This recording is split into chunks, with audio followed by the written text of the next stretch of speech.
बिस्मिल्लाहिर्रहमानिर्रहीम। अस्सलाम वालेकुम। माइक्रोसॉफ्ट एक्सेस की 4th वीडियो में खुशामदीद।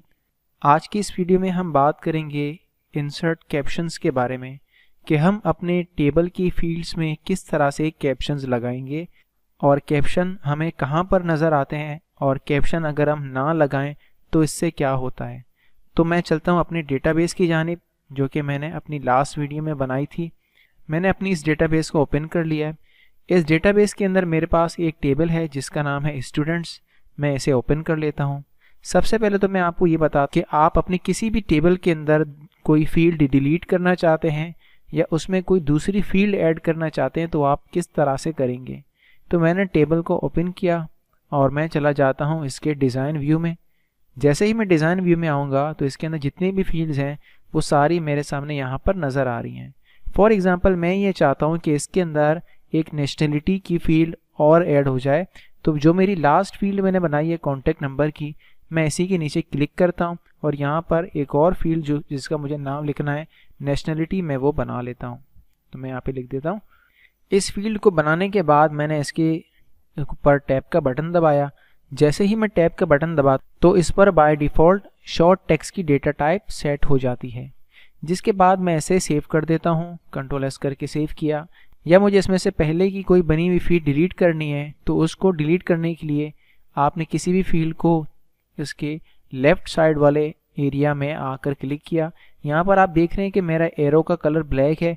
मैंने जैसे ही इसको सेलेक्ट किया तो रो मेरे पास सेलेक्ट हो गई और मेरे एरो का कलर वाइट हो गया। तो मैं इसी एरिया में रहते हुए राइट क्लिक करूँगा, डिलीट रोज़ का बटन दबा दूंगा, या मैं इस काम को यहाँ ऊपर से भी कर सकता हूँ अपने रिबन एरिया में।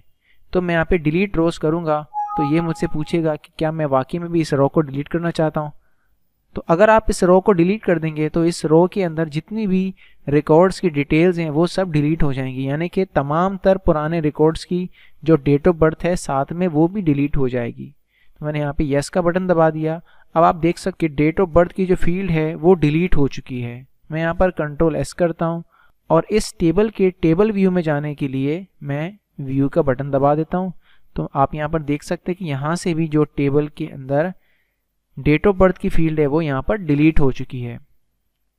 अब मैं आपको बताता हूं कि हम कैप्शंस क्यों लगा रहे हैं। आप यहां पर देख रहे होंगे कि यहां पर लिखा हुआ है स्टूडेंट डैश नेम, जिसका मतलब ये है कि ये जो है यहां पर कैप्शन मुझे शो कर रहा है, लेकिन अभी तक मैंने किसी भी टेबल के किसी भी फील्ड का कैप्शन सेट नहीं किया। तो मैं इसके कैप्शंस को सेट कर लेता हूं।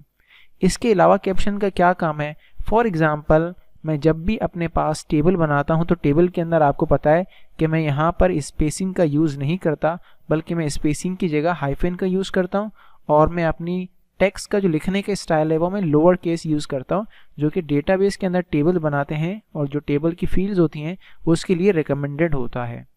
तो आप यहाँ पर देख सकते हैं कि फ़िलहाल मैं किसी भी यहाँ पे फील्ड के ऊपर क्लिक करूँ और नीचे आकर इसी के ऑप्शन में देखूं तो सामने एक कैप्शन का जो एरिया है ये बिल्कुल खाली है। तो स्टूडेंट नेम जो यहाँ पे लिखा है बिल्कुल अजीब सी तरह से लिखा है।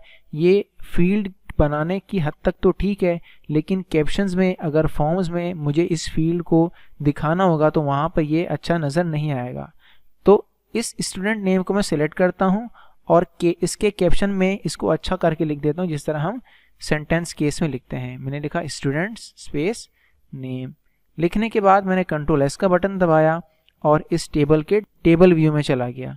तो यहाँ पर आप देख सकते हैं कि जो फादर नेम है वो अभी भी पहले की तरह ही आ रहा है, लेकिन जो स्टूडेंट नेम है ये पहले से बेहतर शो हो रहा है। इसकी मदद से मुझे रिकॉर्ड को इंटर करने में बहुत ज़्यादा आसानी हो सकती है।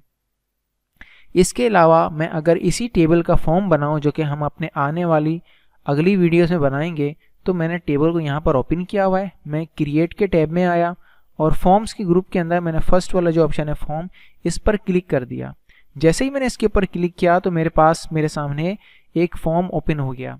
जैसे ही मैं इस फॉर्म को देखता हूँ तो इसके लेफ्ट साइड में यहाँ पर लेबल्स हैं जिसे हम कैप्शंस कहा जाता है।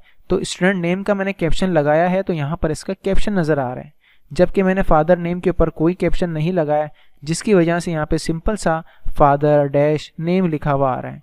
तो इसका मतलब अगर मैं वहाँ पर कैप्शन लगा दूंगा तो वो कैप्शन यहाँ पर मेरे सामने यहाँ नज़र आएंगी। तो फिलहाल मैं इस फॉर्म को क्लोज करके इसे बल्कि सेव नहीं करता और मैं इसे ऐसे ही क्लोज कर देता हूँ। तो आप जितने भी यहाँ पर फील्ड्स बनाएंगे डिज़ाइन व्यू के अंदर आके, फील्ड का सबसे पहले हम नाम लिखते हैं, नाम लिखने के फ़ौरन बाद ही हम उसका कैप्शन भी सेट कर देते हैं। मैंने यहाँ पे फादर नेम के फील्ड के ऊपर क्लिक किया और नीचे आकर इसका कैप्शन भी डाल देता हूँ। फादर नेम का कैप्शन डाला, क्लास का मैं क्लास बना के लिख देता हूँ। यहाँ पर मैं इसे जेंडर बना के लिख देता हूँ। आप देख रहे हैं कि मैं बिल्कुल अच्छी राइटिंग के अंदर इसका लिख रहा हूँ। मैं हर अपने अल्फाज का पहला लफ्ज़ कैपिटल कर रहा हूँ ताकि वो फॉर्म के ऊपर अच्छा नज़र आए। मैंने यहाँ पर नेशनलिटी का भी कैप्शन डाल देना है। मैंने यहाँ पे तमाम तर अपने फील्ड्स के जो कैप्शंस थे वो मैंने अपने पास लिख लिए हैं। ये काम करने के बाद मैं ऐसे सेव करता हूँ।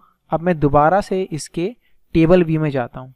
अब आप देख सकते हैं कि ऊपर जो जितने भी नाम हैं वो तमाम नाम जो कैप्शन मैंने डाले हैं, अब यहाँ पर फील्ड नेम की जगह कैप्शन नज़र आएगा, जबकि फील्ड नेम बिल्कुल वैसे ही है मौजूद है मेरे पास।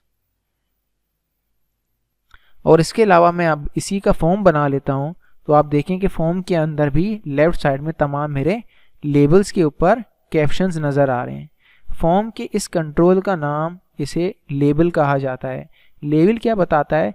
लेबल आपको ये शो करता है कि आपने उसके सामने वाली फील्ड के अंदर किस तरह की इंफॉर्मेशन टाइप करनी है। फॉर एग्जांपल, अगर मैं इस लेबल को यहाँ से हटा दूँ या ये लेबल आपको यहाँ पर नज़र ना आ रहा हो तो आपको बिल्कुल भी पता नहीं चलेगा कि इसके इनपुट के फील्ड में आपको क्या लिखना है। ये एक फॉर्म है। इस फॉर्म को मैं फ़िलहाल सेव नहीं करता और बल्कि हम अपनी अगली वीडियोस में फॉर्म के बारे में मज़ीद बात करेंगे। पहले हम टेबल को बनाने के लिए जो तौर तरीके हम यूज़ करते हैं, जो चीज़ें हम यूज़ करते हैं, हम अपनी उस सीरीज़ को कंप्लीट करेंगे। फिर हम टेबल के बाद फॉर्म बनाने के ऊपर आएंगे। मैं उम्मीद करता हूँ कि आपको आज की वीडियो पसंद आई होगी। पसंद आई है तो आप इस वीडियो को लाइक करें और चैनल को सब्सक्राइब करें। मिलते हैं इंशाल्लाह नेक्स्ट वीडियो में। तब तक के लिए अल्लाह हाफिज़।